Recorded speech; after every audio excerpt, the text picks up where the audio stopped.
Bite ਅੰਦਰ ਅਸੀਂ ਖਾਂਦੇ ਆ ਤਾਂ ਇੱਕ ਗਲਾਸ ਪਾਣੀ ਦਾ ਵੀ ਅਸੀਂ ਪੀ ਜਾਂਦੇ ਆ। ਇੱਥੋਂ ਹੀ ਜਿਹੜੀ ਸ਼ੁਰੂਆਤ ਹੈਗੀ ਹੈ, ਤੁਹਾਨੂੰ ਪਤਾ ਤੁਸੀਂ ਬਹੁਤ ਗਲਤ ਕੀਤਾ ਹੈ। ਅੱਛਾ ਜੀ, ਵੈਸੇ ਨੈਚੁਰਲ ਤਾਂ ਆਪਾਂ ਇਦਾਂ ਹੀ ਕਰਦੇ ਨੇ। ਨਾਲ ਪਾਣੀ ਪਾਓਗੇ ਜਠਰਗਣੀ ਬੁੱਝ ਜਾਏਗੀ, ਜਿਹੜਾ ਖਾਦਾ ਖਾਣਾ ਉਹ ਪੱਕੇਗਾ ਨਹੀਂ। ਅੱਧ ਪੱਕਿਆ ਤੇ ਕੱਚਾ ਖਾਣਾ ਆਂਤੜੀਆਂ 'ਚ ਸੜੇਗਾ, 103 ਗੈਸਾਂ ਬਣਾਏਗਾ, ਯੂਰਿਕ ਐਸਿਡ ਵਧਾਏਗਾ, ਬੈਡ ਕੋਲੇਸਟ੍ਰੋਲ ਵਧਾਏਗਾ, ਹਾਈਪਰ ਐਸਿਡਿਟੀ ਵਧਾਏਗਾ, ਬਲੱਡ 'ਚ ਗੰਦਲਾਪਨ ਆਏਗਾ। ਔਰ 103 ਗੈਸਾਂ ਜਦੋਂ ਬ੍ਰੇਨ ਨੂੰ ਮੂਵ ਕਰਦੀਆਂ ਨੇ ਤੁਹਾਡੇ ਨਰਵਸ ਸਿਸਟਮ ਤੇ ਮੈਟਾਬੋਲਿਕ ਡਿਸਆਰਡਰ ਨੂੰ ਕ੍ਰੀਏਟ ਕਰੇਗਾ। ਜਦੋਂ ਬੰਦਾ ਇਸ ਤਰ੍ਹਾਂ ਨਿਯਮ ਤੋੜਦਾ ਹੈ ਨਾ ਤਾਂ ਉਹਨੂੰ ਐਸਿਡ ਦਾ ਕੈਪਸੂਲ ਪੱਕੇ ਲੱਗ ਜਾਂਦਾ ਹੈ। ਡਾਕਟਰ ਭੁੱਲਰ ਨੇ ਜਿਹੜੇ ਉਹ ਸਹੀ ਢੰਗ ਹੈ ਜਿਹੜਾ ਰੋਟੀ ਖਾਣ ਦਾ ਉਹ ਸਿਖਾਉਣ ਵਾਲੇ ਨੇ। ਇਹ ਸਾਰੀ ਉਮਰ ਵਧਾਉਣ ਲਈ ਤੁਸੀਂ ਸਿਰਫ ਇਹਨਾਂ ਨਿਯਮ ਨੂੰ ਫੋਲੋ ਕਰਨਾ ਹੈ। ਜੀ ਜੀ ਜੀ, ਇਸ ਤਰੀਕੇ ਨਾਲ ਬੈਠ ਕੇ ਖਾ ਸਕਦੇ ਹੋ, ਠੀਕ ਹੈ। ਇਸ ਤਰੀਕੇ ਨਾਲ ਵੀ ਬੈਠ ਕੇ ਖਾ ਸਕਦੇ ਹੋ, ਇਸ ਤਰੀਕੇ ਨਾਲ ਵੀ ਬੈਠ ਕੇ ਖਾ ਸਕਦੇ ਹੋ। ਉਹਦਾ ਕੀ ਕਾਰਨ ਹੈ? ਉਹਦਾ ਰੀਜ਼ਨ ਦੇਖੋ, ਅਲਟੀਮੇਟ ਸਾਇੰਸ ਇੱਕੋ ਹੀ ਆ। ਸਾਇੰਸ ਇਹੀ ਹੈ ਕਿ ਤੁਸੀਂ ਬਲੱਡ ਨੂੰ ਲੌਕ ਕਰਨਾ ਹੈ, ਕਿਉਂਕਿ ਤੁਹਾਡੀ ਅਪਰ ਪੋਰਸ਼ਨ ਨੂੰ ਬਲੱਡ ਉੱਥੇ ਜ਼ਿਆਦਾ ਚਾਹੀਦਾ, ਬਾਡੀ ਨੇ ਇੱਥੇ ਵਰਕ ਕਰਨਾ ਹੈ। ਤਾਂ ਜਦੋਂ ਅਸੀਂ ਚੌਂਕੜੀ ਮਾਰਦੇ ਹਾਂ ਜਾਂ ਜਿਵੇਂ ਕਿ ਇਹ ਬੈਠੇ ਸੀ ਸੋਫੇ ਦੇ ਉੱਪਰ, ਤਾਂ ਉਸ ਟਾਈਮ ਤੇ ਬਲੱਡ ਦੀ ਵੰਡ ਸਹੀ ਨਹੀਂ ਸੀ। ਬਲੱਡ ਨੀਚੇ ਲੋਅਰ ਪੋਰਸ਼ਨ ਦਾ ਲੋਅਰ 'ਚ ਘੁੰਮ ਰਿਹਾ, ਉੱਪਰ 'ਚ ਘੁੰਮ ਰਿਹਾ, ਲੇਕਿਨ ਜ਼ਿਆਦਾ ਬਲੱਡ ਕਿਸ ਏਰੀਏ 'ਚ ਚਾਹੀਦਾ ਸੀ? ਪੇਟ ਵਾਲੇ ਏਰੀਏ 'ਚ ਚਾਹੀਦਾ ਸੀ। ਤਾਂ ਫਸਟ ਆਫ ਆਲ ਪਿਆਜ਼ ਕੱਟ ਕੇ ਰੱਖਿਆ ਗਿਆ। ਜੇ ਅਸੀਂ ਪਿਆਜ਼ ਨੂੰ ਨਾਲ ਖਾਣਾ ਹੈ ਤਾਂ ਇਹਨੂੰ ਅਸੀਂ ਭੰਨ ਕੇ ਰੱਖਣਾ। ਜਦ ਆ ਦੇ ਨਿਕਲੇ ਨਾ, ਇਹ ਉਹ ਝਿੱਲੀ ਹੈ ਜਿਹਨੂੰ ਤੁਹਾਡੀ ਬਾਡੀ ਗਾਲ ਹੀ ਨਹੀਂ ਸਕਦੀ। ਤੁਸੀਂ ਇਹ ਕਹਿ ਰਹੇ ਹੋ ਕਿ ਮੁੱਕੀ ਮਾਰ ਕੇ ਖਾਧਾ ਪਿਆਜ਼ ਤੇ ਕੱਟਿਆ ਪਿਆਜ਼ ਆਪਣੇ ਆਪ ਦੇ ਵਿੱਚ ਅਲੱਗ-ਅਲੱਗ ਚੀਜ਼ਾਂ ਨੇ, ਦੋਨੇ ਅਲੱਗ-ਅਲੱਗ ਚੀਜ਼ਾਂ ਨੇ। ਪਲੱਸ ਕੱਟੇ ਹੋਏ ਪਿਆਜ਼ ਤੋਂ ਤੁਹਾਨੂੰ ਹੈਲਥ ਬੈਨੀਫੀਸ਼ੀਅਲ ਬਹੁਤ ਘੱਟ ਮਿਲਦੇ ਨੇ। ਜਿਹਦਾ ਅੱਛਾ, ਹੁਣ ਪਿਆਜ਼ ਥਾਇਰਾਇਡ ਦੇ ਪੇਸ਼ੈਂਟ ਲਈ ਬਹੁਤ ਅੱਛਾ ਹੈ, ਜਿਹਨੂੰ ਦਮਾ ਹੈ ਉਹਦੇ ਲਈ ਬਹੁਤ ਅੱਛਾ ਹੈ, ਠੀਕ ਹੈ। ਤਾਂ ਲੇਕਿਨ ਉਹ ਜਿਹੜਾ ਮੁੱਕੀ ਵਾਲਾ ਪਿਆਜ਼ ਹੋਏਗਾ ਉਹੀ ਅੱਛਾ ਹੈ। ਉੱਥੇ ਆਪਾਂ ਕਿਸੇ ਨੂੰ ਟੈਕਨੀਕਲ ਲੈ ਜਾ ਰਹੇ। ਦੇਖੋ, ਇੱਕ ਹੋਰ ਉਹਨਾਂ ਨੇ ਇਹ ਫੋਨ ਸੁਣਦੇ ਵੀ ਖਾਣਾ ਵੀ ਖਾ ਰਹੇ ਨੇ ਔਰ ਨਾਲ ਫੋਨ ਵੀ ਸੁਣਨੇ। ਭਾਈ ਸਾਹਿਬ, ਖਾਣੇ ਤੋਂ ਵੀ ਜ਼ਿਆਦਾ ਜ਼ਰੂਰੀ ਮੈਨੂੰ ਲੱਗਦਾ ਫੋਨ। ਤੁਸੀਂ ਮੋਬਾਈਲ ਤੇ ਮਨਾ ਕਰ ਰਹੇ ਹੋ ਤੇ ਇੱਥੇ ਤੇ ਲੋਕ ਹੈੱਡਫੋਨ ਲਾ ਕੇ ਮੂਹਰੇ ਮੋਬਾਈਲ ਰੱਖ ਕੇ ਟੀਵੀ ਬਣਾ ਕੇ ਉਹਦਾ ਫੇਰ ਖਾਣਾ ਖਾਣ ਦੀ ਆਦਤ ਹੈ। ਜਿਹੜੇ ਜੌਬਸ ਦੇ ਨੇ ਜਾਂ ਬਾਹਰ ਲੋਕ ਰਹਿੰਦੇ ਨੇ, ਜ਼ਿਆਦਾਤਰ ਮੈਂ ਹੀ ਕਰਦੇ ਵੇਖੇ ਨੇ। ਤੇ ਉਹਨਾਂ ਦੀ ਭੁੱਖ ਵੀ ਵੇਖ ਲਓ। ਜਿਹੜੇ ਬੱਚੇ ਟੀਵੀ ਦੇਖਦੇ ਨੇ, ਹੈੱਡਫੋਨ ਯੂਜ਼ ਕਰਦੇ ਨੇ, ਪੀਸੀ ਯੂਜ਼ ਕਰਦੇ ਨੇ, ਲੈਪੀ ਯੂਜ਼ ਕਰਦੇ ਨੇ, ਭੁੱਖ ਵੀ ਦੇਖ ਲਓ। ਆਉਂਦੇ ਸਾਡੇ ਕੋਲ ਪੇਰੈਂਟਸ ਬੱਚੇ, ਬਸ ਡਾਕਟਰ ਸਾਹਿਬ ਨੂੰ ਭੁੱਖ ਨਹੀਂ ਲੱਗਦੀ। ਭੁੱਖ ਕਿੱਥੋਂ ਲੱਗੇ? ਬ੍ਰੇਨ ਦੀ ਪ੍ਰੈਕਟਿਸ ਹੀ ਬੰਦ ਕਰਤੀ ਤੁਹਾਡੇ ਮੈਟਾਬੋਲਿਕ ਸਿਸਟਮ ਨੂੰ, ਲੀਵਰ ਨੂੰ ਸਿਗਨਲ ਦੇਣ ਦੀ। ਜਿਹੜਾ ਤੁਹਾਡੇ ਮੁਤਾਬਕ ਜਾਂ ਅਸੀਂ ਕਹਿ ਲਈਏ ਕਿ ਕੁਦਰਤ ਦੇ ਢੰਗਾਂ ਮੁਤਾਬਕ ਜੋ ਤੁਹਾਨੂੰ ਦੱਸਿਆ ਉਸ ਤਰ੍ਹਾਂ ਰੋਟੀ ਖਾਂਦਾ ਹੈ, ਤਾਂ ਫਿਰ ਕਿਹੜੀਆਂ ਬਿਮਾਰੀਆਂ ਨੇ ਜਿਹੜੀਆਂ ਜ਼ਿਆਦਾਤਰ ਉਹਨਾਂ ਨੂੰ ਨਹੀਂ ਹੋਣਗੀਆਂ? ਸਭ ਤੋਂ ਪਹਿਲਾਂ ਤਾਂ ਕੌਨਸਟੀਪੇਸ਼ਨ ਨਹੀਂ ਹੋਏਗੀ।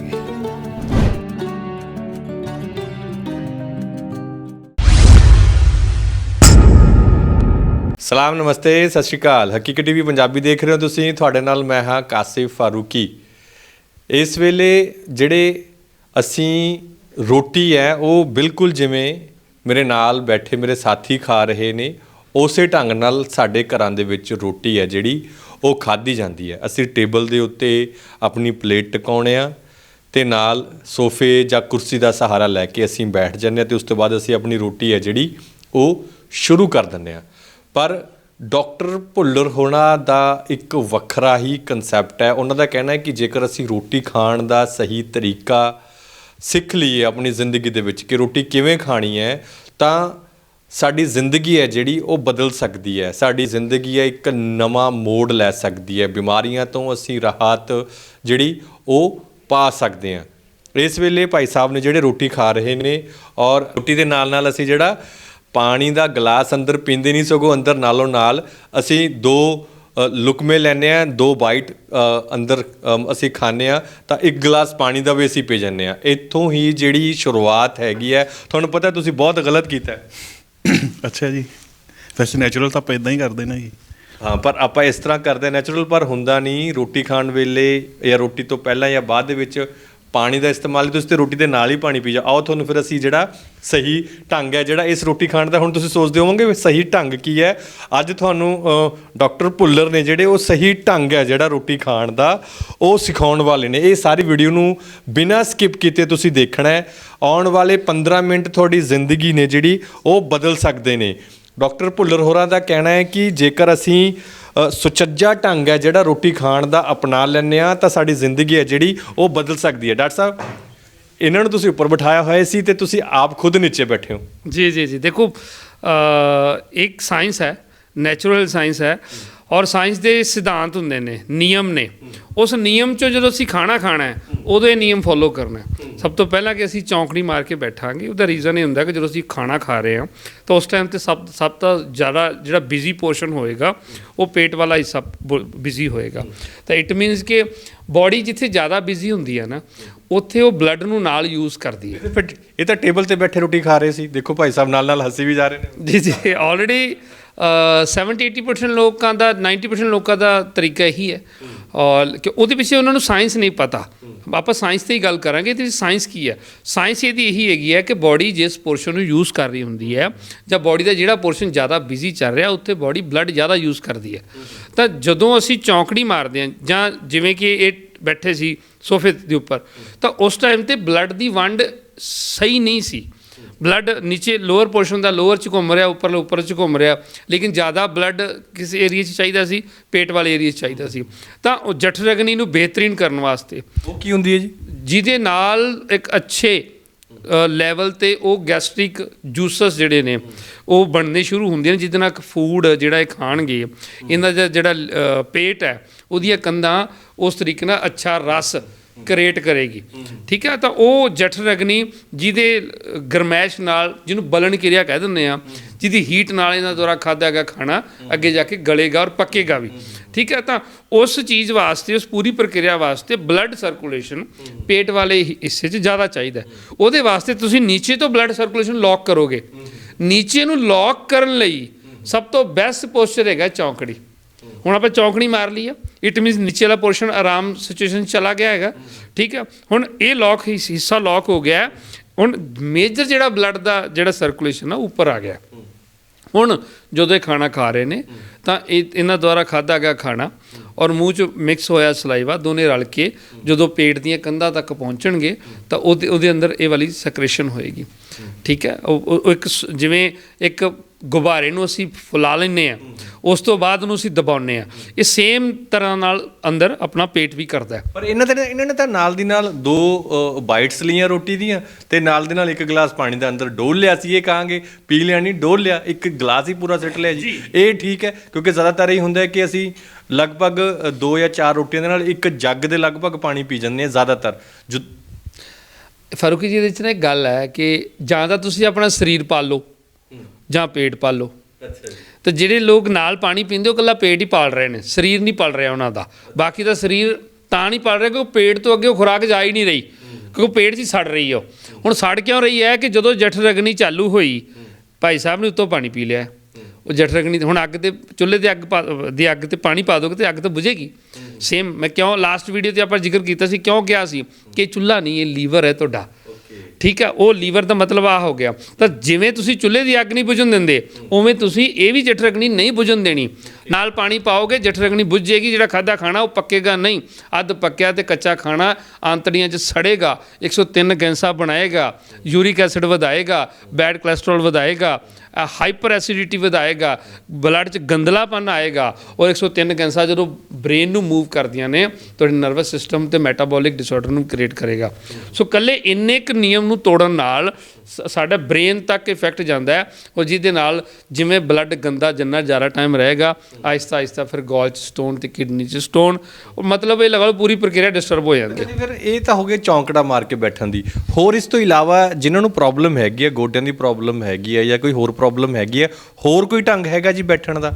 ਦੇਖੋ, ਬੈਠਣ ਦਾ ਤੁਸੀਂ ਪੈਰਾਂ ਭਾਰ ਬੈਠ ਕੇ ਵੀ ਖਾਣਾ ਖਾ ਸਕਦੇ। ਇਸ ਤਰੀਕੇ ਨਾਲ ਕਿਵੇਂ ਕਹਿ ਰਹੇ ਹੋ? ਜੀ ਜੀ ਜੀ, ਇਸ ਤਰੀਕੇ ਨਾਲ ਬੈਠ ਕੇ ਖਾ ਸਕਦੇ ਹੋ। ਠੀਕ ਹੈ, ਇਸ ਤਰੀਕੇ ਨਾਲ ਵੀ ਬੈਠ ਕੇ ਖਾ ਸਕਦੇ ਹੋ, ਇਸ ਤਰੀਕੇ ਨਾਲ ਵੀ ਬੈਠ ਕੇ ਖਾ ਸਕਦੇ ਹੋ। ਉਹਦਾ ਕੀ ਕਾਰਨ ਹੈ ਜੀ? ਉਹਦਾ ਰੀਜ਼ਨ ਦੇਖੋ, ਅਲਟੀਮੇਟ ਸਾਇੰਸ ਇੱਕੋ ਹੀ ਆ। ਸਾਇੰਸ ਇਹੀ ਹੈ ਕਿ ਤੁਸੀਂ ਬਲੱਡ ਨੂੰ ਲੌਕ ਕਰਨਾ ਹੈ, ਕਿਉਂਕਿ ਤੁਹਾਡੀ ਅਪਰ ਪੋਰਸ਼ਨ ਨੂੰ ਬਲੱਡ ਉੱਥੇ ਜ਼ਿਆਦਾ ਚਾਹੀਦਾ, ਬੋਡੀ ਨੇ ਇੱਥੇ ਵਰਕ ਕਰਨਾ ਹੈ। ਓਕੇ, ਮਤਲਬ ਜਦੋਂ ਅਸੀਂ ਇਸ ਤਰੀਕੇ ਨਾਲ, ਇਸ ਢੰਗ ਨਾਲ ਬੈਠ ਗਏ ਤੇ ਸਾਡਾ ਜਿਹੜਾ ਪੋਰਸ਼ਨ ਹੈਗਾ, ਖੂਨ ਦਾ ਸਰਕਲ ਹੈਗਾ, ਸਾਡੇ ਪੇਟ ਵੱਲ ਆ ਜਾਂਦਾ, ਪੇਟ ਵੱਲ ਆ ਰਿਹਾ ਹੈਗਾ। ਠੀਕ ਹੈ, ਹਾਂ। ਇਸ ਤੋਂ ਬਾਅਦ ਇੱਕ ਆਸਣ ਮੈਂ ਲਾਸਟ ਤੇ ਦੱਸੂਗਾ। ਹੁਣ ਦੂਸਰੀ ਚੀਜ਼ ਕੀ, ਦੇਖੋ ਆਪਾਂ ਥਾਲੀ ਵੱਲ ਥੋੜੀ ਨਜ਼ਰ ਮਾਰੀਏ, ਫਾਲਟ ਕਿੱਥੇ ਕਿੱਥੇ ਆ। ਦੇਖੋ, ਫਸਟ ਆਫ ਆਲ ਪਿਆਜ਼ ਕੱਟ ਕੇ ਰੱਖਿਆ ਗਿਆ, ਜੇ ਅਸੀਂ ਪਿਆਜ਼ ਨੂੰ ਨਾਲ ਖਾਣਾ ਹੈ ਤਾਂ ਇਹਨੂੰ ਅਸੀਂ ਭੰਨ ਕੇ ਰੱਖਣਾ ਲਾਈਕ ਦਿਸ, ਕੱਟ ਕੇ ਨਹੀਂ ਰੱਖਣਾ। ਕੱਟ ਕੇ ਨਹੀਂ ਰੱਖਣਾ।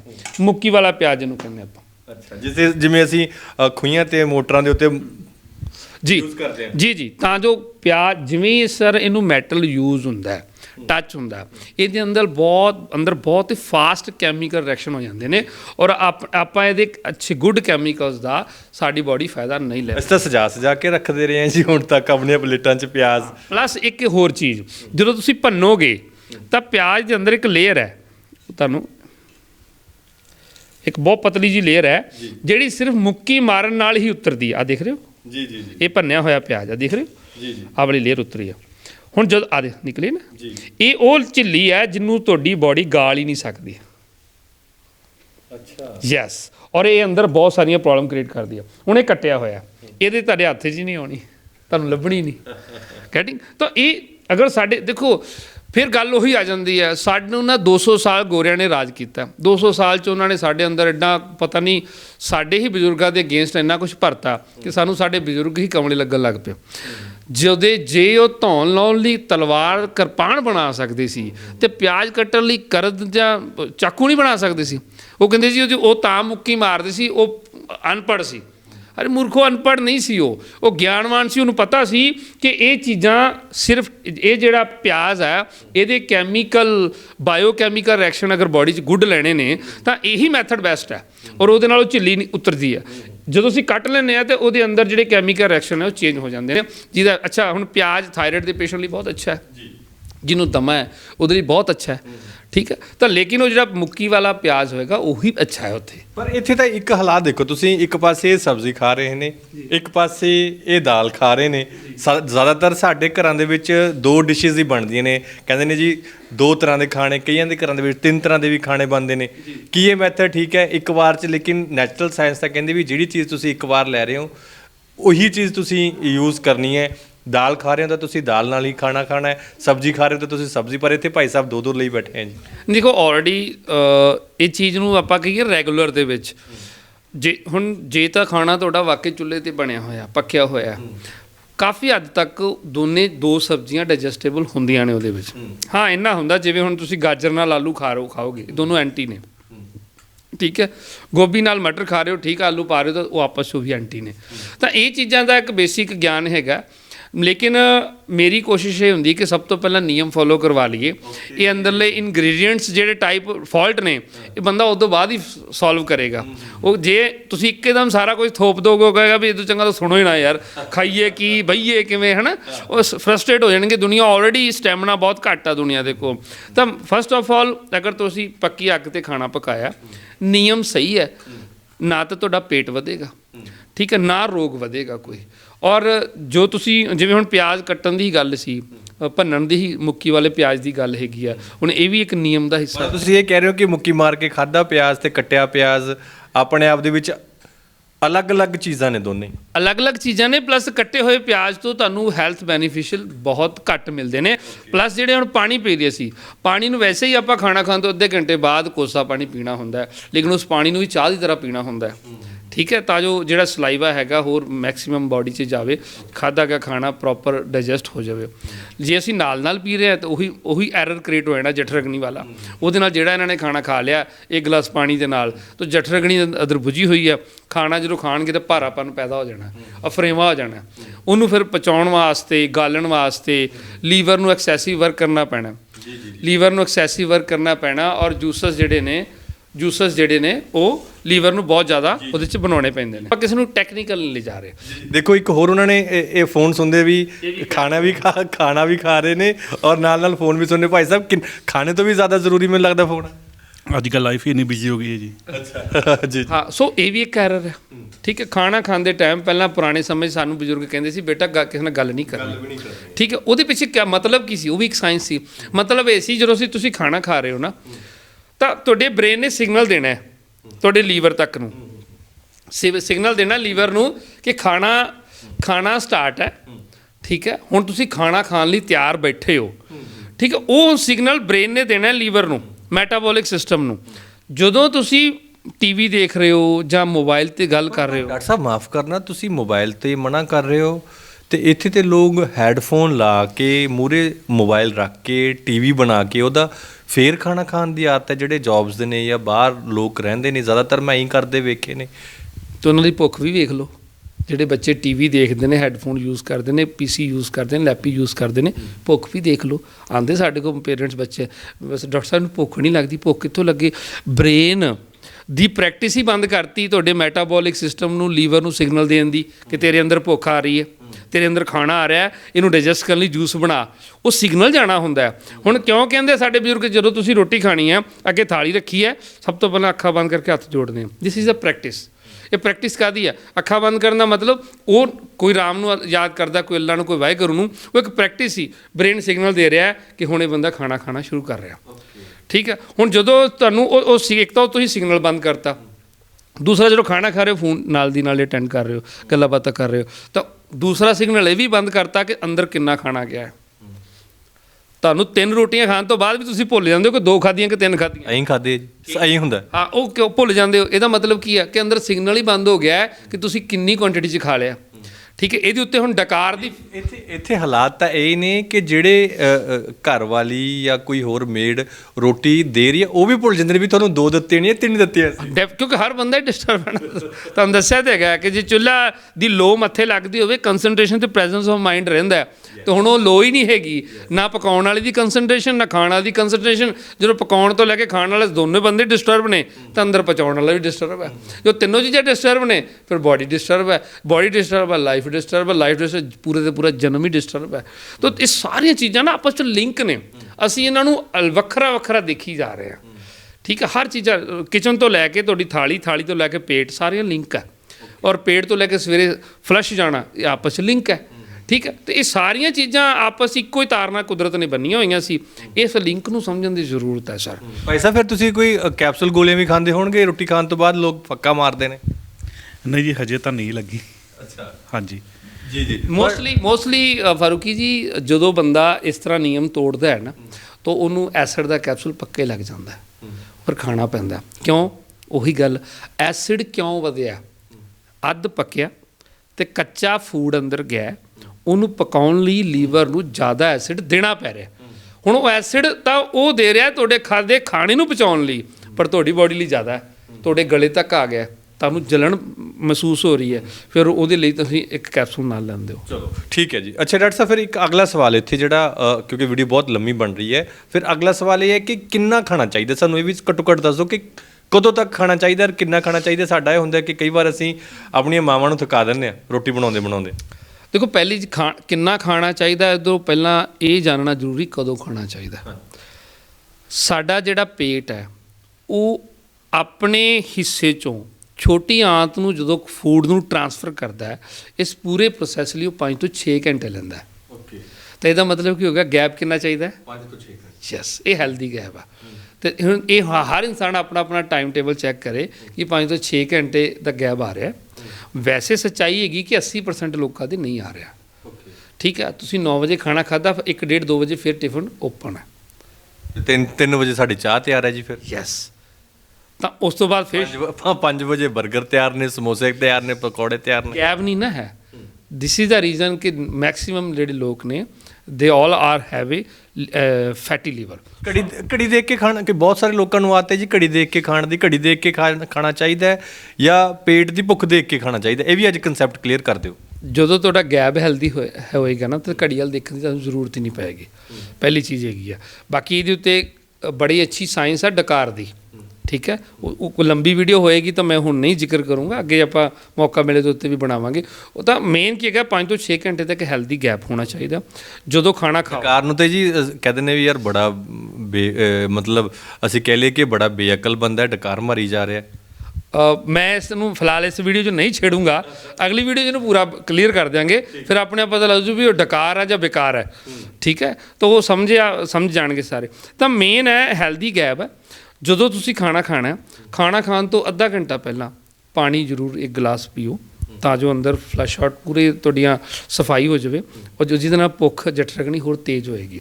ਕੋਸ਼ਿਸ਼ ਕਰੋ 20 ਤੋਂ 25 ml ਐਲੋਵੇਰਾ ਆਮਲਾ ਓਕੇ ਜੇ ਕਿਸੇ ਕੋਈ ਘਰੇ ਲੱਗਾ ਹੋਇਆ ਜਾਂ ਕੋਈ ਜੂਸ ਬਣਾ ਕੇ ਰੱਖਿਆ, ਇਹ ਪੱਕਾ ਲਵੋ, ਸਾਰੇ ਲੋਕ ਲੈਣ, ਕਿਸੇ ਵੀ ਤਸੀਰ ਵਾਲੇ। ਗਰਮੀ ਸਰਦੀ ਹਾਂ, ਗਰਮ ਕਫ ਤਸੀਰ ਵਾਲੇ ਆ ਤਾਂ ਉਹਨੂੰ ਗਰਮ ਪਾਣੀ 'ਚ ਪਾ ਕੇ ਲੈ ਲੈਣ। ਬਾਕੀ ਪਿੱਤ ਔਰ ਦੂਸਰੀ ਵਾਤ ਤਸੀਰ ਵਾਲੇ ਆ, ਉਹ ਉਹਦੇ ਲਈ ਨਿਊਟਰਲ ਹੁੰਦਾ ਸਾਰੇ ਲਈ, ਨਾਰਮਲ ਪਾਣੀ 'ਚ ਪਾ ਕੇ ਲੈ ਲੈਣ। ਤਾਂ ਇਹ ਅਗਰ ਅੱਧਾ ਘੰਟਾ ਪਹਿਲਾਂ ਤੁਸੀਂ ਐਲੋਵੇਰਾ ਤੇ ਆਮਲੇ ਦਾ ਸੇਵਨ ਕਰਦੇ ਹੋ 20 ਤੋਂ 25 ml, ਬੱਚੇ ਤੁਹਾਨੂੰ 10 ਤੋਂ 15 ml, ਤਾਂ ਤੁਹਾਡੀ ਜਠਰ ਅਗਨੀ ਬਹੁਤ ਐਕਟਿਵ ਹੋ ਜਾਏਗੀ, ਤੁਹਾਡੇ ਅੰਦਰ ਹਾਈਪਰ ਐਸਿਡਿਟੀ ਦੀ ਪ੍ਰੋਬਲਮ ਸੋਲਵ ਹੋ ਜਾਏਗੀ। ਹਾਂ, ਅੱਗੇ ਆ ਗਿਆ, ਇਹ ਤਾਂ ਹੋ ਗਿਆ ਤੁਸੀਂ ਤਿਆਰੀ ਕਰ ਰਹੇ ਹੋ ਖਾਣਾ ਖਾਣ ਦੀ। ਦੂਸਰਾ ਸਟੈਪ ਹੈ ਖਾਣਾ ਬਣਿਆ ਕਿਵੇਂ ਹੈ। ਜੇ ਉਹ ਵੀ ਸਹੀ ਹੈ ਫਿਰ ਤੁਸੀਂ ਖਾਧਾ ਕਿਵੇਂ ਆ, ਠੀਕ ਹੈ। ਜੇ ਉਹ ਵੀ ਸਹੀ ਹੈ ਤਾਂ ਖਾਣਾ ਖਾਣ ਤੋਂ ਬਾਅਦ ਕੀ ਚੀਜ਼ ਨਹੀਂ ਖਾਣੀ, ਅੱਧੇ ਘੰਟੇ ਬਾਅਦ ਪਾਣੀ ਪੀਣਾ। ਮੇਰਾ ਸਵਾਲ ਵੀ ਇਹੀ ਹੈ ਕਿ ਖਾਣਾ ਖਾਣ ਤੋਂ ਬਾਅਦ ਕਿੰਨੇ ਟਾਈਮ ਦਾ ਪਰਹੇਜ਼ ਹੈ ਜਿਹੜਾ ਕੋਈ ਵੀ ਹੋਰ ਚੀਜ਼ ਖਾਣ ਤੇ ਅਸੀਂ ਰੱਖੀਏ ਪਾਣੀ ਤੋਂ ਇਲਾਵਾ? ਹਾਂ, ਪਾਣੀ ਅੱਧੇ ਘੰਟੇ ਬਾਅਦ ਆ, ਕੋਈ ਫਰੂਟ ਖਾਣਾ ਤੇ 2 ਘੰਟੇ ਦਾ ਗੈਪ ਚਾਹੀਦਾ। ਖਾਣਾ ਖਾਣ ਤੋਂ ਤੁਰੰਤ ਬਾਅਦ ਤੁਸੀਂ ਡਰਾਈ ਫਰੂਟ ਲੈ ਸਕਦੇ ਹੋ, ਠੀਕ ਹੈ। ਜਿਵੇਂ ਸਰਦੀਆਂ ਨੇ ਬਦਾਮ ਅਖਰੋਟ ਨਾਲ ਖਾਓ, ਉਹ ਇੱਕ ਤਾਂ ਖਾਣੇ ਨੂੰ ਹਾਈਲੀ ਡਾਈਜੈਸਟੇਬਲ ਬਣਾ ਦਿੰਦੀਆਂ ਨੇ, ਜਲਦੀ ਪਚਣ ਵਾਲਾ ਬਣਾਉਂਦੀਆਂ ਨੇ। ਉਲਟਾ ਉਹਨਾਂ ਦਾ ਆਪ ਦਾ ਅਸਰ ਵੀ ਤੁਹਾਡਾ ਸਰੀਰ ਜ਼ਿਆਦਾ ਲੈਂਦਾ, ਬਦਾਮ ਚੋਂ, ਅਖਰੋਟ ਚੋਂ, ਕਿਸ਼ਮਿਸ਼ ਚੋਂ। ਜਾਂ ਤੁਸੀਂ ਨਾਲ ਗੁੜ ਜ਼ਰੂਰ ਚਬਾਓ। ਵੈਸੇ ਤਾਂ ਸੌਂਫ ਖਾ ਲੈਂਦੇ ਜੀ, ਫਿਰ ਉਹ ਜਿਹੜੀ ਉਹ ਸੌਂਫ ਉਹਦੀ ਹੁੰਦੀ ਹੈ ਚੀਨੀ ਵਾਲੀ ਸੌਂਫ। ਹਾਂ, ਉਹ ਤਾਂ ਦੇਖੋ, ਉਹ ਮੈਂ ਹਮੇਸ਼ਾ ਹੀ ਕਹਿਣਾ ਹੁੰਦਾ ਕਿ ਤੁਸੀਂ ਕਈ ਵਾਰੀ ਆਪਾਂ ਨਾ ਬਹੁਤ ਅੱਛੇ ਢਾਬੇ 'ਤੇ ਰੋਟੀ ਖਾਂਦੇ ਹਾਂ, ਠੀਕ ਹੈ, ਬੜਾ ਅੱਛਾ ਉਹ ਤੰਦੂਰ ਦੀ ਰੋਟੀ ਆਈ ਹੁੰਦੀ, ਬਹੁਤ ਅੱਛਾ ਫਲੇਵਰ ਹੁੰਦਾ। ਤੁਸੀਂ 800 1000 1200 ਲਾ ਕੇ ਨਾ 2 ਰੁਪਏ ਦੀ ਸੌਂਫ ਨਾਲ ਸਾਰਾ ਦਾ ਸੱਤਿਆਨਾਸ਼ ਮਾਰ ਦਿੰਦੇ ਸੀ। ਮੈਂ ਕਹਿੰਦਾ ਨਾ ਵੀ ਜਿਹੜਾ ਤੁਸੀਂ 1200 ਨਾਲ ਐਡਾ ਸਵਾਦ ਲਿਆ, ਇਹਨੂੰ ਫਲੇਵਰ ਨੂੰ ਮੂੰਹ 'ਚ ਤੇ ਰਹਿਣ ਦਿਓ। ਉੱਤੋਂ 2-3 ਰੁਪਏ ਦੀ ਸੌਂਫ ਦੇ ਲਾਲੇ ਦੇ ਚੱਕਰ 'ਚ ਉਹ ਸਾਰਾ ਫਲੇਵਰ ਹੀ ਤਹਿਸ-ਨਹਿਸ ਕਰ ਦਿੰਦੇ ਆ। ਜੇ ਖਾਣਾ ਹੈ ਤਾਂ ਗੁੜ ਖਾਓ ਜਿਹੜਾ ਉਹਦੀ ਨਾਲ ਸਪੋਰਟ ਵੀ ਕਰੇ। ਹਾਂ, ਸੌਂਫ ਆ ਜਿਹੜੀ ਤੁਸੀਂ ਜ਼ਿਕਰ ਕੀਤਾ, ਜਿਹੜੇ ਲੋਕਾਂ ਨੂੰ ਭੁੱਖ ਘੱਟ ਲੱਗਦੀ ਆ, ਜਿੱਥੇ ਆਪਾਂ ਐਲੋਵੇਰਾ ਆਮਲਾ ਕਿਹਾ ਹੈਗਾ, ਉਹ ਅੱਧਾ ਘੰਟਾ ਪਹਿਲਾਂ 1 ਗਲਾਸ ਗਰਮ ਪਾਣੀ ਦੇ ਨਾਲ ਸੌਂਫ ਵੀ ਚਬਾ ਸਕਦੇ ਨੇ, ਕੱਲੀ ਸੌਂਫ। ਓਕੇ, ਉਹਦੇ ਨਾਲ ਭੁੱਖ ਵੱਧ, ਚੀਨੀ ਲੱਗੀ ਸੌਂਫ ਨਾ ਨਹੀਂ, ਚੀਨੀ ਲੱਗੀ, ਨੈਚੁਰਲ ਕੱਲੀ ਸੌਂਫ, ਉਹਦੇ ਨਾਲ ਭੁੱਖ ਹੋ ਤੇਜ਼ੀ ਨਾਲ ਵੱਧਦੀ। ਜਿਹਨਾਂ ਨੂੰ ਭੁੱਖ ਘੱਟ ਲੱਗਦੀ ਉਹਨਾਂ ਦਾ ਹੱਲ ਹੈ, ਠੀਕ ਹੈ। ਤਾਂ ਇਹ ਨਿੱਕੇ ਨਿੱਕੇ ਚੀਜ਼ਾਂ। ਅੱਛਾ, ਇਹ ਜੋ ਚੀਜ਼ਾਂ ਅੱਜ ਆਪਾਂ ਕੈਮਰੇ 'ਤੇ ਦੱਸ ਰਹੇ ਫਾਰੂਕੀ ਜੀ, ਇਹ ਚੀਜ਼ਾਂ ਸਾਡੀ ਦਾਦੀ, ਸਾਡੀ ਨਾਨੀ, ਸਾਡਾ ਦਾਦਾ, ਸਾਡਾ ਬਾਪੂ ਜਾਣਦਾ ਸੀ, ਬਟ ਉਹ ਵਿਚਾਰੇ ਚੁੱਪ ਹੋ ਗਏ। ਕਿਉਂ ਚੁੱਪ ਹੋ ਗਏ? ਅਸੀਂ ਉਹਨਾਂ ਨੂੰ ਇਹ ਕਹਿ ਦਿੱਤਾ ਰਹਿਣ ਦਿਓ, ਤੁਸੀਂ ਤਾਂ ਪੁਰਾਣੇ ਹੋ। ਮੈਂ ਨਵਾਂ ਡਾਕਟਰ ਲੱਭਿਆ, ਮੈਂ ਤਾਂ ਪੜ੍ਹਿਆ ਲਿਖਿਆ, ਮੈਨੂੰ ਪਤਾ ਹੈ। ਮੈਂ ਤਾਂ ਇੱਕ ਲੇਬਲ ਕੀਤਾ ਹੋਇਆ ਸਿਰਪ ਪੀਨਾ, ਲੇਬਲ ਕੀਤਾ ਹੋਇਆ ਸਟ੍ਰਿਪ 'ਚੋਂ ਮੈਂ ਗੋਲੀ ਖਾ ਲੈਂਦਾ, ਲੇਬਲ ਕੀਤੀ ਹੋਈ ਸਟ੍ਰਿਪ 'ਚੋਂ ਮੈਂ ਕੈਪਸੂਲ ਖਾ ਲੈਂਦਾ, ਔਰ ਜਿਹੜਾ 500 1000 ਰੁਪਇਆ ਅਪਾਇੰਟਮੈਂਟ ਫੀਸ ਲੈਂਦਾ ਉਹਦੇ ਕੋਲ ਮੈਂ ਚੈੱਕਅਪ ਕਰਾਉਣਾ। ਤੁਸੀਂ ਤਾਂ ਪੁਰਾਣੇ ਹੋ, ਰਹਿਣ ਦਿਓ, ਠੀਕ ਹੈ। ਤਾਂ ਉਹ ਇਸ ਕਰਕੇ ਵਿਚਾਰੇ ਚੁੱਪ ਹੋ ਗਏ। ਉਹਨਾਂ ਨੇ ਵੀ ਗਾਂ ਆਪਣੇ ਨੁਸਖੇ ਦੱਸਣੇ ਹੁਣ ਬੰਦ ਕਰਤੇ ਆ। ਚਲੋ, ਤੁਹਾਡੇ ਵਰਗੇ ਲੋਕ ਹੈਗੇ ਨੇ ਜਿਹੜੇ ਉਹਨਾਂ ਚੀਜ਼ਾਂ ਨੂੰ, ਉਹਨਾਂ ਨੁਸਖਿਆਂ ਨੂੰ ਕੈਮਰੇ ਤੇ ਮੁੜ ਤੋਂ ਸੁਰਜਿਤ ਕਰਦੇ ਨੇ। ਅੱਛਾ ਡਾਕਟਰ ਸਾਹਿਬ, ਫਿਰ ਆਖਰੀ ਸਵਾਲ ਜਾਂਦੇ ਜਾਂਦੇ ਕਿ ਜਿਹੜੇ ਢੰਗ ਤੁਸੀਂ ਦੱਸਿਆ ਹੈਗਾ, ਰੋਟੀ ਖਾਣ ਦਾ ਸਮਾਂ ਤੁਸੀਂ ਦੱਸਿਆ ਹੈ, ਰੋਟੀ ਕਿਵੇਂ ਖਾਣੀ ਹੈ ਇਹ ਵੀ ਦੱਸਿਆ ਹੈ, ਰੋਟੀ ਖਾਣ ਤੋਂ ਬਾਅਦ ਕੀ ਖਾਣਾ ਹੈ ਕੀ ਨਹੀਂ ਖਾਣਾ ਇਹ ਵੀ ਤੁਸੀਂ ਦੱਸਿਆ ਹੈ। ਤੇ ਫਿਰ ਇੱਕ ਹੋਰ ਹੁਣ ਅਹਿਮ ਸਵਾਲ, ਜਿਹੜਾ ਤੁਹਾਡੇ ਮੁਤਾਬਕ ਜਾਂ ਅਸੀਂ ਕਹਿ ਲਈਏ ਕਿ ਕੁਦਰਤ ਦੇ ਢੰਗਾਂ ਮੁਤਾਬਕ ਜੋ ਤੁਹਾਨੂੰ ਦੱਸਿਆ ਉਸ ਤਰ੍ਹਾਂ ਰੋਟੀ ਖਾਂਦਾ ਹੈ, ਤਾਂ ਫਿਰ ਕਿਹੜੀਆਂ ਬਿਮਾਰੀਆਂ ਨੇ ਜਿਹੜੀਆਂ ਜ਼ਿਆਦਾਤਰ ਉਹਨਾਂ ਨੂੰ ਨਹੀਂ ਹੋਣਗੀਆਂ?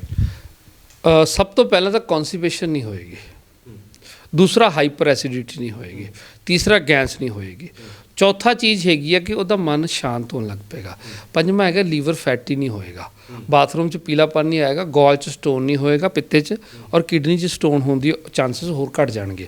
ਹੁਣ ਜਦੋਂ ਸਾਰੀਆਂ ਚੀਜ਼ਾਂ ਕੰਟਰੋਲ ਹੋ ਗਈਆਂ, ਐਸਿਡ ਫਾਰਮ ਘਟ ਗਈ ਔਰ ਐਲਕਲਾਈਨ ਫਾਰਮ ਤੁਹਾਡੀ ਬਰਕਰਾਰ ਨਿਊਟਰਲ ਰਹਿ ਗਈ ਬਾਡੀ, ਔਰ ਤੁਸੀਂ ਬਾਡੀ ਨੂੰ ਬੈਲੈਂਸ ਕੀਤਾ ਹੋਇਆ ਨਿਯਮ ਦੇ ਮੁਤਾਬਕ, ਤੁਹਾਡੇ ਲੀਵਰ, ਕਿਡਨੀ, ਹਾਰਟ ਔਰ ਅੰਤੜੀਆਂ, ਔਰ ਲਾਸਟ ਹੈਗਾ ਨਰਵਸ ਸਿਸਟਮ ਮੀਨਸ ਬ੍ਰੇਨ ਦਾ ਹਿੱਸਾ, ਇਹ ਪੰਜੋ ਚੀਜ਼ਾਂ ਦੀ ਐਫੀਸ਼ੀਐਂਸੀ ਮੇਨਟੇਨ ਰਹੇਗੀ ਭਾਵੇਂ ਤੁਸੀਂ 85 ਸਾਲ ਦੇ ਹੋ ਜਾਓ।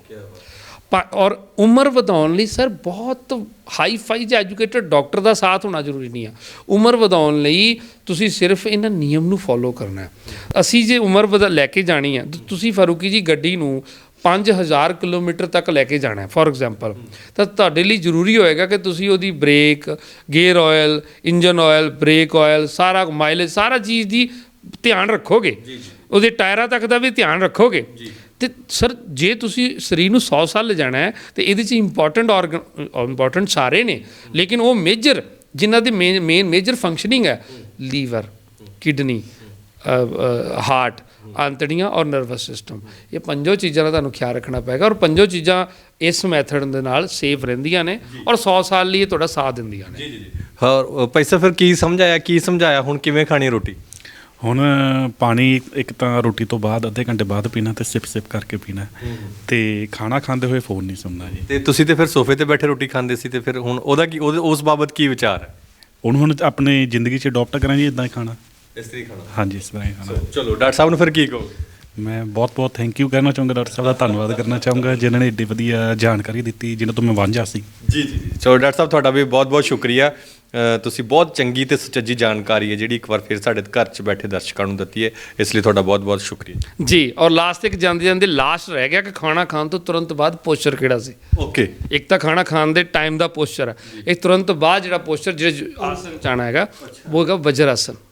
ਵਜਰ ਆਸਨ ਉਹ ਹੁੰਦਾ ਕੀ ਹੈ ਔਰ ਉਹਦੇ ਐਡਵਾਂਟੇਜ ਔਰ ਬਹੁਤ ਜ਼ਰੂਰੀ ਹੈ, ਇੰਨਾ ਕੁ ਜ਼ਰੂਰੀ ਹੈ। ਇਹ ਆਪਣੇ ਬੱਚਿਆਂ ਨੂੰ ਹੁਣੇ ਆਦਤ ਪਾ ਦਿਓ, ਬਸ ਬੜਾ ਸਿੰਪਲ ਆਸਾਨ ਹੈ। ਬਸ ਇਸ ਪੋਸਚਰ 'ਚ ਆ ਜਾਣਾ, ਤੁਸੀਂ ਕਮਰ ਸਿੱਧੀ ਕਰ ਲੈਣੀ ਹੈਗੀ ਆ। ਇਹਦੀ ਵੀ ਸਾਇੰਸ ਉਹੀ ਹੈ। ਜੇ ਤੁਸੀਂ ਨੀਚੇ ਲੌਕ ਕਰ ਲਿਆ ਬਲੱਡ ਨੂੰ, ਹੁਣ ਪੂਰੇ ਦਾ ਪੂਰਾ ਜਿਹੜਾ ਬਲੱਡ ਉਹ ਪੇਟ 'ਚ ਆ ਗਿਆ, ਪਲੱਸ ਇਸ ਜਗ੍ਹਾ 'ਤੇ ਸਾਡੇ ਉਹ ਪੁਆਇੰਟ ਨੇ ਜਿਹੜੇ ਦਬਾਅ ਪੈਣ ਤੋਂ ਬਾਅਦ ਸਾਡੀਆਂ ਆਂਤੜੀਆਂ ਦੇ ਵਿੱਚ ਬਲੱਡ ਸਰਕੂਲੇਸ਼ਨ ਨੂੰ ਤੇਜ਼ ਕਰ ਦਿੰਦੇ ਨੇ। ਹੁਣ ਤੇਜ਼ ਹੋ ਗਿਆ, ਇਹਦੇ ਨਾਲ ਕੀ ਹੈ, ਅਗਰ ਕਿਤੇ ਤੁਸੀਂ ਘੱਟ ਚਬਾ ਕੇ ਵੀ ਅੰਦਰ ਖਾਣਾ ਭੇਜਿਆ ਹੋਇਆ ਜਾਂ ਘੱਟ ਪੱਕਿਆ ਹੋਇਆ ਅੰਦਰ ਖਾਣਾ ਗਿਆ, ਉਹਦੇ ਲਈ ਜ਼ਿਆਦਾ ਬਲੱਡ ਸਰਕੂਲੇਸ਼ਨ ਜਦੋਂ ਤੇਜ਼ ਹੋਏਗਾ ਤਾਂ ਜਠਰਗਨੀ ਹੋਰ ਤੇਜ਼ ਹੋ ਜਾਏਗੀ। ਔਰ ਇਹ ਮੈਂ ਤੁਹਾਨੂੰ ਦੱਸਾਂ 3 ਮਿੰਟ ਮਿਨੀਮਮ ਟਾਈਮ ਹੈ ਇਹਦਾ, ਮੈਕਸਿਮਮ ਭਾਵੇਂ 10 ਮਿੰਟ ਕਰ ਲਓ, 20 ਮਿੰਟ ਕਰ ਲਓ।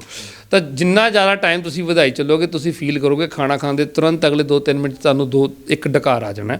ਉਹ ਡਕਾਰ 'ਚ ਤੁਸੀਂ ਇਹ ਫੀਲ ਕਰੋਗੇ ਕਿ ਹੁਣ ਜਿਹੜਾ ਆਹ ਵਾਲਾ ਹਿੱਸਾ ਜਿਹੜਾ ਭਾਰਾ ਫੀਲ ਕਰ ਰਹੇ ਸੀ ਉਹ ਹਲਕੇਪਨ 'ਚ ਚੱਲ ਜਾਏਗਾ। ਇਹ ਹੈਲਪ ਕਰੇਗਾ ਇੱਕ ਤਾਂ ਖਾਣੇ ਨੂੰ ਸਹੀ ਟਾਈਮ 'ਤੇ ਡਾਈਜੈਸਟ ਕਰਨ 'ਚ, ਦੂਸਰਾ ਤੁਹਾਡੇ ਵੇਟ ਨੂੰ ਕੰਟਰੋਲ ਕਰਨ 'ਚ, ਤੀਸਰਾ ਪੇਟ ਨੂੰ ਕੰਟਰੋਲ ਕਰਨ 'ਚ। ਸੋ ਬਹੁਤ ਅੱਛਾ ਇੱਕ ਆਸਨ ਹੈਗਾ ਜੋ ਉਸ ਤੋਂ ਬਾਅਦ ਅਸੀਂ ਫੋਲੋ ਕਰਨਾ। 3 ਤੋਂ 4 ਮਿੰਟ ਹੈ, ਦੈਨ ਉਸ ਤੋਂ ਬਾਅਦ ਤੁਸੀਂ ਆਪਣੇ ਕੰਮ ਕਰਦੇ ਨਿਕਲ ਸਕਦੇ ਹੋ। ਔਰ ਖਾਣਾ ਖਾਣ ਦੇ ਔਰ ਇੱਕ ਮੇਜਰ ਚੀਜ਼ ਹੈ, ਦੁਪਹਿਰ ਦੇ ਟਾਈਮ ਜਦੋਂ ਤੁਸੀਂ ਖਾਣਾ ਖਾਂਦੇ ਹੋ 25 ਤੋਂ 30 ਮਿੰਟ ਆਪਣੀ ਬਾਡੀ ਨੂੰ ਆਰਾਮਦਾਇਕ ਪੋਜੀਸ਼ਨ 'ਚ ਜ਼ਰੂਰ ਲੈ ਕੇ ਜਾਓ। ਇਹੀ 30 ਮਿੰਟ ਤੁਹਾਨੂੰ ਐਕਸਟਰਾ 25 ਤੋਂ 30 ਸਾਲ ਲੈ ਕੇ ਦੇਣਗੇ। ਮਤਲਬ ਉਸ ਤੋਂ ਬਾਅਦ ਅਸੀਂ ਲੇਟ ਜੀਏ। 30 ਮਿੰਟ ਦਾ ਆਰਾਮ ਲੰਚ ਤੋਂ ਬਾਅਦ ਜ਼ਰੂਰੀ ਹੈ। ਤੁਸੀਂ ਦੇਖਿਓ ਜੀ ਹਮੇਸ਼ਾ ਹੀ ਲੇਬਰ ਜਦੋਂ ਕੰਮ ਕਰਦੀ ਹੈ ਉਹ ਬ੍ਰੇਕ 1.5 ਘੰਟੇ ਦੀ ਹੁੰਦੀ ਹੈ। ਖਾਣਾ ਖਾਣ ਤੋਂ ਬਾਅਦ ਤੁਹਾਨੂੰ ਲੇਬਰ ਵਾਲਾ ਬੰਦਾ ਲੇਟਿਆ ਮਿਲੇਗਾ। ਉਹ ਉਹਨਾਂ ਦੀ ਪੁਰਾਣੀ ਪ੍ਰੈਕਟਿਸ ਦਾ ਹਿੱਸਾ ਹੈ। As a natural science doctor ਉਹਦੀ ਜਿਹੜੀ ਪਿੱਛੇ ਸਾਇੰਸ ਹੈ, ਇਹਦੇ 'ਤੇ ਮੈਂ ਚਾਹੂੰਗਾ ਅਸੀਂ ਬਕਾਇਦਾ ਵੀਡੀਓ ਬਣਾਵਾਂਗੇ, ਲੰਬੀ ਆ, ਲੇਕਿਨ ਇਹ ਇੰਸਟਰਕਸ਼ਨ ਹੈ ਕਿ ਅਗਰ ਤੁਸੀਂ ਦੁਪਹਿਰ ਦਾ ਖਾਣਾ ਖਾਧਾ ਹੈ 20 ਤੋਂ 25 ਮਿੰਟ ਤੁਸੀਂ ਕੋਈ ਫੋਨ ਨਹੀਂ ਯੂਜ਼ ਕਰਨਾ, ਸਿਰਫ ਲੇਟਣਾ ਹੈ। ਅਗਰ ਤੁਹਾਡੀ ਅੱਖ ਲੱਗ ਗਈ ਤਾਂ ਵੀ ਬੈਟਰ, ਨਹੀਂ ਲੱਗੀ ਤਾਂ ਵੀ ਬੈਟਰ, ਲੇਕਿਨ ਇਹ 25 ਤੋਂ 30 ਮਿੰਟ ਤੁਹਾਡੀ ਉਮਰ ਦੇ 25 ਤੋਂ 30 ਸਾਲ ਵਧਾਉਣਗੇ। ਇਹ ਆਪਾਂ ਅਗਲੀ ਵੀਡੀਓ 'ਚ ਕਲੀਅਰ ਕਰਾਂਗੇ ਕਿਵੇਂ ਵਧਾਉਣਗੇ। ਜੀ ਜੀ, ਬਹੁਤ ਬਹੁਤ ਸ਼ੁਕਰੀਆ ਜੀ ਡਾਕਟਰ ਸਾਹਿਬ ਸਾਰੀ ਗੱਲਬਾਤ ਦੇ ਲਈ। ਸੋ ਇਹ ਤਸਵੀਰਾਂ ਨੇ, ਇਹ ਜਾਣਕਾਰੀ ਹੈਗੀ ਜਿਹੜੀ ਅਸੀਂ ਤੁਹਾਡੇ ਨਾਲ ਸਾਂਝੀ ਕੀਤੀ ਹੈ ਕਿ ਕਿਸ ਤਰੀਕੇ ਨਾਲ ਅਸੀਂ ਖਾਣਾ, ਚੰਗਾ ਖਾਣਾ ਚੰਗੇ ਢੰਗ ਨਾਲ ਜੇਕਰ ਖਾਧਾ ਜਾਵੇ, ਡਾਕਟਰ ਭੁੱਲਰ ਹੋਣਾ ਦਾ ਕਹਿਣਾ ਹੈ ਕਿ ਉਹ ਤੁਹਾਡੇ ਸਰੀਰ ਦੇ ਲਈ ਅੰਮ੍ਰਿਤ ਹੈ ਜਿਹੜਾ ਉਹ ਸਾਬਿਤ ਹੋ ਸਕਦਾ। ਫਿਰ ਵੀ ਇਹ ਵੀਡੀਓ ਦੇਖਣ ਤੋਂ ਬਾਅਦ ਤੁਹਾਡੇ ਮਨ ਦੇ ਵਿੱਚ ਕੋਈ ਸਵਾਲ, ਕੋਈ ਸ਼ੰਕਾ ਪੈਦਾ ਹੁੰਦਾ ਹੈ ਤਾਂ ਅਸੀਂ ਨੰਬਰ ਹੈਗੇ ਨੇ ਡਾਕਟਰ ਭੁੱਲਰ ਹੋਣਾ ਦੇ, ਉਹ ਚਲਾ ਦਿੱਤੇ ਨੇ ਨੀਚੇ। ਉਹਨਾਂ ਦੀ ਟੀਮ ਹੈਗੀ ਹੈ ਜਿਹੜੀ ਪ੍ਰੋਪਰ ਤਰੀਕੇ ਨਾਲ ਜਿਹੜੀ ਸਭ ਨੂੰ ਗਾਈਡ ਕਰਦੀ ਹੈ। ਫਿਰ ਵੀ ਅੱਛਾ ਡਾਕਟਰ ਸਾਹਿਬ, ਇੱਕ ਹੋਰ ਫਿਰ ਸਵਾਲ ਮੇਰੇ ਮਨ ਦੇ ਵਿੱਚ ਆ ਗਿਆ ਜਾਂਦੇ ਜਾਂਦੇ, ਤੇ ਜਿਨ੍ਹਾਂ ਨੂੰ ਬਿਮਾਰੀਆਂ ਹੋ ਚੁੱਕੀਆਂ ਨੇ ਫਿਰ ਉਹ ਕੀ ਕਰਨ ਜੀ? ਦੇਖੋ, ਪਹਿਲੀ ਚੀਜ਼ ਹੈ ਬਿਮਾਰੀਆਂ ਜਿਹੜੀਆਂ ਹੋ ਚੁੱਕੀਆਂ ਨੇ ਉਹਨੂੰ ਨੈਚੁਰਲ ਸਾਇੰਸ ਦੇ ਮੁਤਾਬਕ ਡਾਇਗਨੋਸ ਕਰਵਾਓ।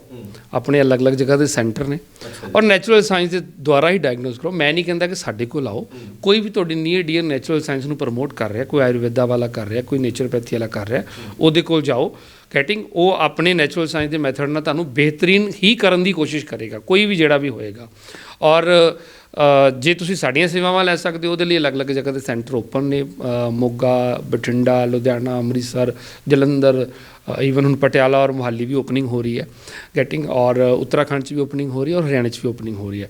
ਤਾਂ ਜੇ ਕੋਈ ਇਹਨਾਂ ਸਾਡੇ ਕੋਰਸਿਸ ਨਾਲ ਵੀ ਜੁੜਨਾ ਚਾਹੁੰਦਾ ਹੈ, ਕਿਉਂਕਿ ਨੈਚੁਰਲ ਸਾਇੰਸ ਦੇ ਬਕਾਇਦਾ ਅਸੀਂ ਕੋਰਸਿਸ ਬਣਾਏ ਨੇ, ਬੇਸਿਕ ਕੋਰਸਿਸ ਨੇ ਜਿਨ੍ਹਾਂ ਦੀ ਆਨਲਾਈਨ ਕਲਾਸਿਸ ਲੱਗਦੀਆਂ ਨੇ। ਤੁਸੀਂ ਕੋਈ ਵੀ ਉਮਰ ਦੇ ਵਿੱਚ ਹੋ, ਤੁਸੀਂ ਉਸ ਕੋਰਸਿਸ ਨਾਲ ਐਡ ਹੋਵੋ। ਮੈਂ ਹਮੇਸ਼ਾ ਹੀ ਕਹਿੰਦਾ ਹੁੰਦਾ ਕਿ ਇੱਕ ਡਾਕਟਰ ਨੂੰ ਜਦੋਂ ਸਾਡੀ ਬੋਡੀ ਆਪਰੇਸ਼ਨ ਤੱਕ ਚਲੀ ਜਾਂਦੀ ਹੈ ਨਾ, ਉਸ ਟਾਈਮ 'ਤੇ ਅਸੀਂ ਪਤਾ ਨਹੀਂ ਕਿੱਥੋਂ ਪੈਸਾ ਅਰੇਂਜ ਕਰਦੇ ਆ, ਫਿਰ ਜਾ ਕੇ ਉਹਦੇ ਹੱਲ ਤੱਕ ਤਾਂ ਫਿਰ ਵੀ ਨਹੀਂ ਪਹੁੰਚਦੇ, ਬੋਡੀ ਦਾ ਸ਼ੋਸ਼ਣ ਹੋ ਜਾਂਦਾ। ਲੇਕਿਨ ਅਗਰ ਤੁਸੀਂ ਇੱਕ ਕਿਤਾਬ ਖਰੀਦ ਲਵੋ, ਇੱਕ ਕੋਰਸ ਨਾਲ ਜੁੜ ਜਾਵੋ, ਔਰ ਕੋਰਸ ਤੁਹਾਡੀ ਭਾਸ਼ਾ 'ਚ ਤੁਹਾਨੂੰ ਸਿਖਾਇਆ ਜਾਂਦਾ ਹੈ, ਉਸ ਕੋਰਸ ਨਾਲ ਤੁਸੀਂ ਆਪਣੇ ਉਮਰ ਤਾਂ ਲੰਬੀ ਕਰੋਗੇ, ਆਪਣੇ ਪਰਿਵਾਰ ਦੀ ਉਮਰ ਵੀ ਲੰਬੀ ਕਰ ਜਾਓਗੇ, ਬਹੁਤ ਸਾਰਾ ਪੈਸਾ ਉੱਜੜਨ ਤੋਂ ਬਚ ਜਾਏਗਾ, ਸਰੀਰ ਤੇ ਸ਼ੋਸ਼ਣ ਬਚ ਜਾਏਗਾ। ਸੋ ਆਈ 21ਵੀਂ ਸਦੀ ਗਿਆਨ ਤੇ ਵਿਗਿਆਨ ਦਾ ਯੁੱਗ ਆ। ਹੱਥਾਂ 'ਤੇ ਹੱਥ ਧਰ ਕੇ ਬੈਠਣਾ ਤੁਹਾਨੂੰ ਕਦੀ ਹੱਲ ਨਹੀਂ ਮਿਲਣਾ ਹੈਗਾ। ਕੁਛ ਕਦਮ ਤੁਸੀਂ ਅੱਗੇ ਆਓ, ਕੁਛ ਕਦਮ ਅਸੀਂ ਤੁਹਾਡਾ ਸਾਥ ਦੇਣ ਲਈ ਬੈਠੇ ਹਾਂ, ਰਲ ਕੇ ਆਪਾਂ ਬਹੁਤ ਵੱਡੀ ਸਮੱਸਿਆ ਦਾ ਹੱਲ ਕੱਢ ਸਕਦੇ ਹੈਗੇ ਆ।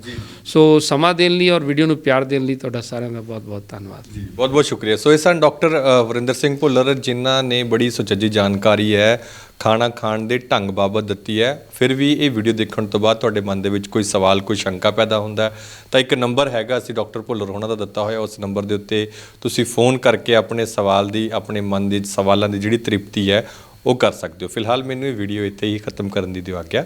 ਧੰਨਵਾਦ।